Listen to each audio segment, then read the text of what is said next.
Mucho Kennedy est un réfugié burundais qui vit en RDC depuis plus de 10 ans. Sans aucune assistance, il dort dans cette boutique en planche dans une situation très critique. Je rencontre des situations très difficiles. Il m'est difficile d'obtenir de la nourriture, de l'eau et même une toilette. Donc les conditions de vie sont intenables. Pour dormir, vous voyez, je dors dans une boutique à côté d'une route.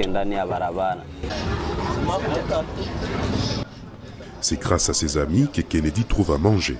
Ils l'ont formé à la fabrication des samoussas à base de farine de blé et de pommes de terre.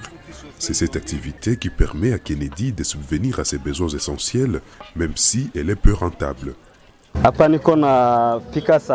Présentement, je prépare des samoussas. Quand j'ai réalisé que la vie devient de plus en plus difficile, j'ai vite appris ce travail pour pouvoir ensuite mieux vivre. Comme Kennedy Mucho, plusieurs réfugiés en RDC ne bénéficient d'aucune aide des organisations humanitaires. Kulio Shimusikane est membre d'une association qui défend les droits des réfugiés. Il dénonce l'inaction des organisations humanitaires et du gouvernement qui n'ont pas adopté une bonne politique de prise en charge de réfugiés.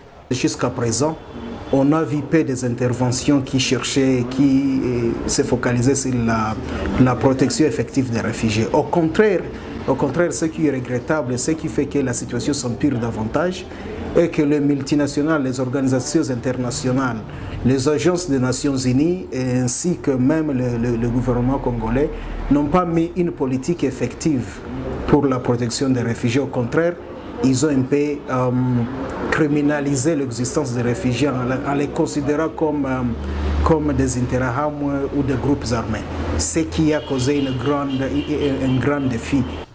Selon cette organisation, la province du Nord Kivu, dans l'est de la RDC, compterait 800 000 réfugiés, dont seulement 200 000 ont les statuts de réfugiés et peuvent bénéficier d'une assistance. L'organisation plaide pour la construction des camps de réfugiés qui n'existaient pas au Nord Kivu, l'identification de réfugiés et ensuite leur prise en charge. Zanem Netizaïdi à Goma pour VOA Afrique.